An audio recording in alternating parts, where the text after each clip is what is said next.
Hello and welcome back to another video on the JJ Think Tank. This won't be a long video, a short book review, another short book review. This time I want to review the book Consolations. Consolations by David Whyte, the solace, nourishment and underlying meaning of everyday words. Beautiful, beautiful book. Shout out to my sister Natalia for getting this book for me. Well, it wasn't for me. It wasn't for me. It was for my mother, for my mum. But after she read it, I gave it a read, and I really enjoyed this book. It was a great book, really great book, and it's a book that you can always return to because the book is separated into chapters. And each short chapter, well, we shouldn't even call it a chapter. Each section talks about a word, yes.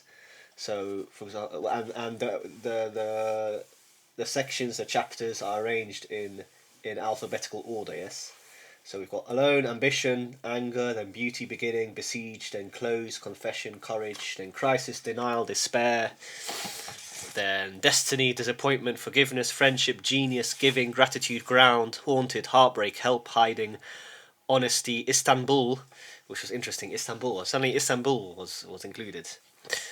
Joy, loneliness, longing, maturity, memory, naming, nostalgia, pain, parallels, pilgrim, procrastination, regret, rest, robustness, Rome, runaway, self-knowledge, shadow, shyness, silence, solace, touch, unconditional, unrequited, vulnerability, withdrawal. That's the last one, was withdrawal. And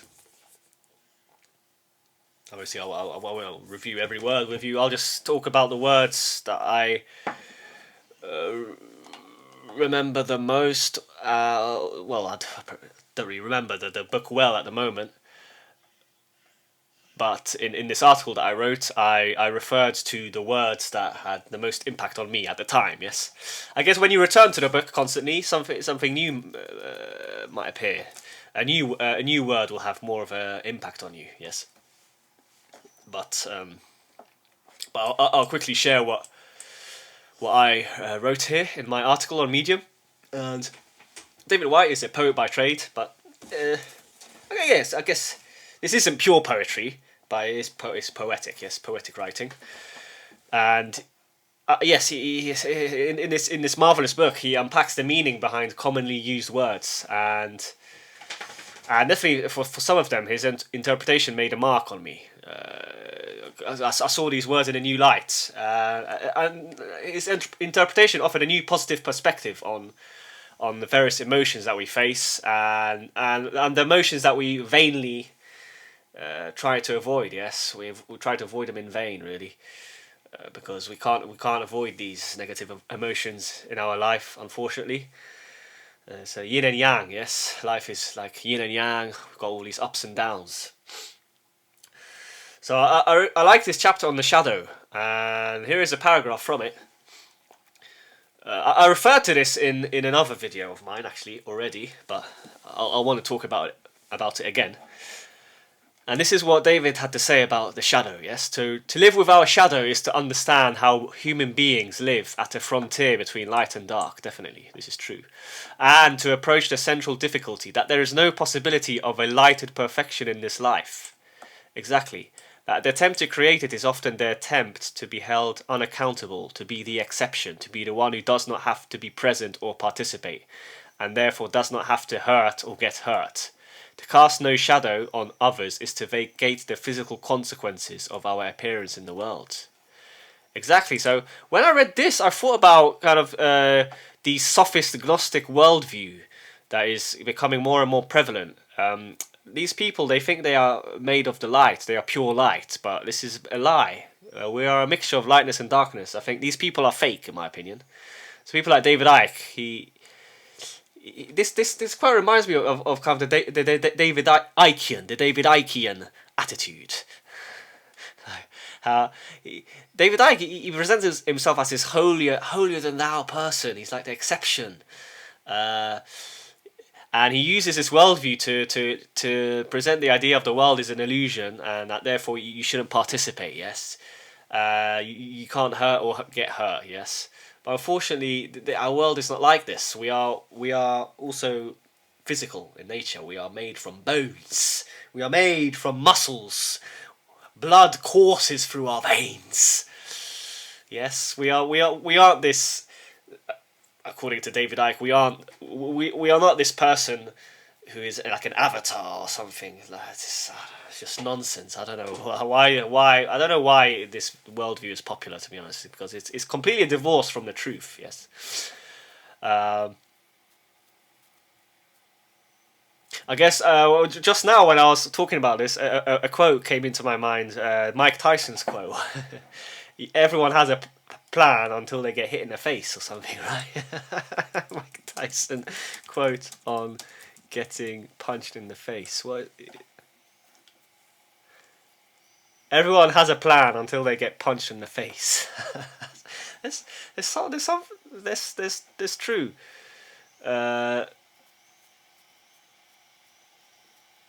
So yes, I mean,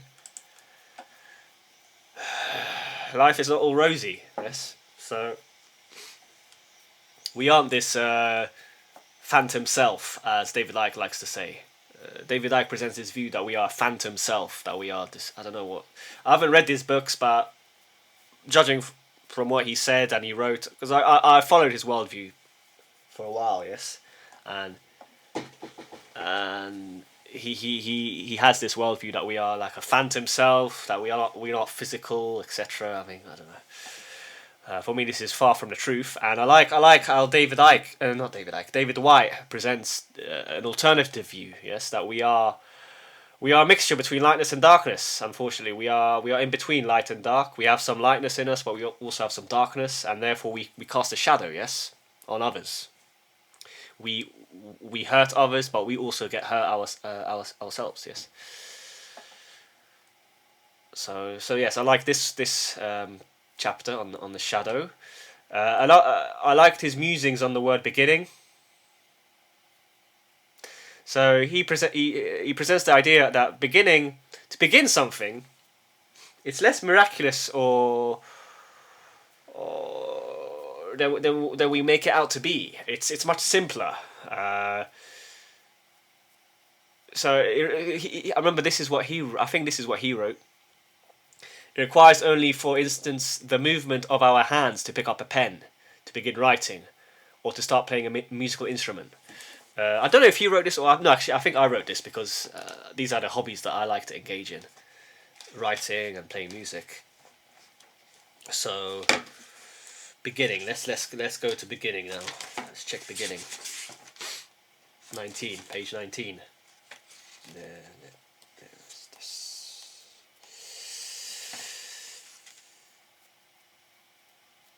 Beginning is difficult, and our insulating rituals and virtuoso subtleties of our methods of delay are always a fine, ever-present measure of our reluctance in taking that first closing, courageous step to reclaiming the happiness of actually having started. Wow. Wow, what a brilliant paragraph that is. Let me read that again. Beginning is difficult, and our insulating rituals and the virtuoso subtleties of our methods of delay are always a fine, ever-present measure of our reluctance in taking that first closing, courageous step to reclaiming the happiness of actually having started. What a brilliant paragraph that is. I don't want to share more. You can read it for yourself. You can buy the book. And yeah, well, there we go. The beginning, yes. Then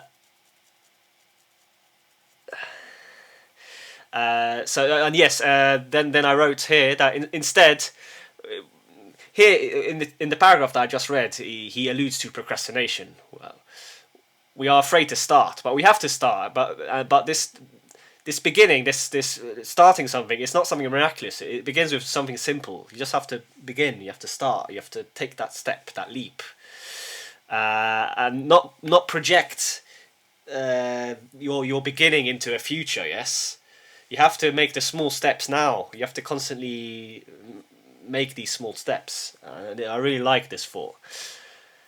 Which is why at the end I wrote this, yes? Instead, we usually plant our ideas for beginning firmly in the future, in the horizon, as David says, always in the distance.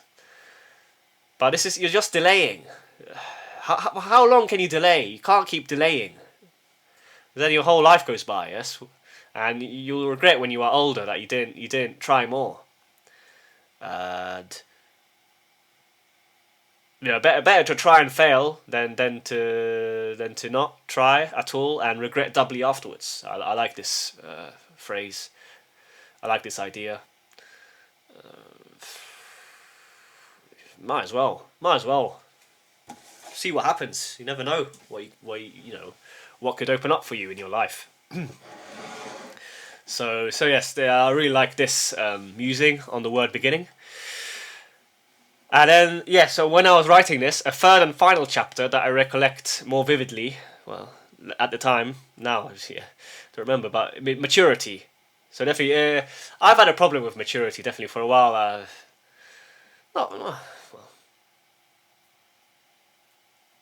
Definitely for a while, I've been too immature. Obviously, slowly my immaturity has decreased, naturally. The older you get, you slowly become less and less immature. But I still felt that, there was something wrong with me, perhaps. Yes, I was too immature. There's something wrong with me.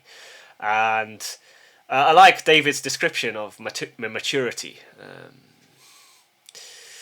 And it's a unique description in that he associates maturity with being able to live in the past, the present, and the future at the same time. And definitely this is true. The older I get, the more this rings true, definitely. The past is important, the future is important, and the present is important. They're all important. We can't totally escape our past, but at the same time, we shouldn't allow the past to control us. We have to live in the present, but the present isn't everything, because we are shaped by the past. And we have to think about the future. Obviously, the future hasn't arrived yet, but we need to make plans. We need to have a rough outline of what we want to achieve. So yes, it was brilliant. A brilliant description of maturity. And David also wrote this about maturity, in that it calls us to risk ourselves as much as we did in our immaturity, but for a bigger picture, a larger horizon. That's a great sentence. Yes, we need to risk ourselves. So we made risks during immaturity. We did a lot of stupid things when we were immature, but now we need to do the same, but in the context of gaining maturity. So I really like this thought. And let me. I want to visit this chapter again. I want to go back to this chapter. I want to share another paragraph. Maturity 105.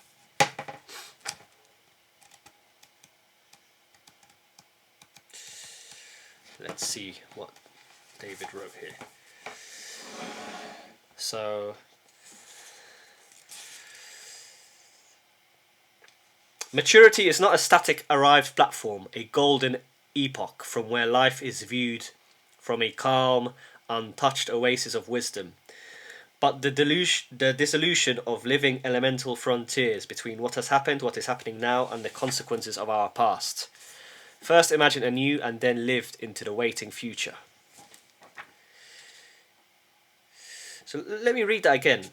Maturity is not a static arrived platform, a golden epoch from where life is viewed from a calm, untouched oasis of wisdom, but the dissolution of living elemental frontiers between what has happened, what is happening now, and the consequences of our past. First imagined anew and then lived into the waiting future. It's quite difficult to interpret that passage, but David is definitely onto something here. Let me read maybe another section which is more understandable. Maturity calls us to risk ourselves as much as we did in our immaturity, but for a bigger picture, a larger horizon, for a powerfully generous outward incarnation of our inward qualities, and not for gains that make us smaller, even in the winning. Yes, great. That's a great passage. So yes, overall, this book is definitely worth reading. I mean, at the time, I thought maybe some aspects were a bit too sentimental, wishy-washy language, but I don't agree with this. No, I was wrong. I was wrong. It's a really great book. 100% recommend reading this book if you're struggling with a certain emotion or with something in your life. Yes. So yes, that's the end of the video. I don't want to talk more. Don't want to waste your time. If you're still listening now, I'm very grateful that you've tuned in. You've tuned in to the JJ Think Tank. You've spent your time here listening to what I have to say. You could have spent your time elsewhere, but you decided to stick around. I really appreciate that. And if you're a new viewer, consider liking and subscribing. It will help me grow the channel.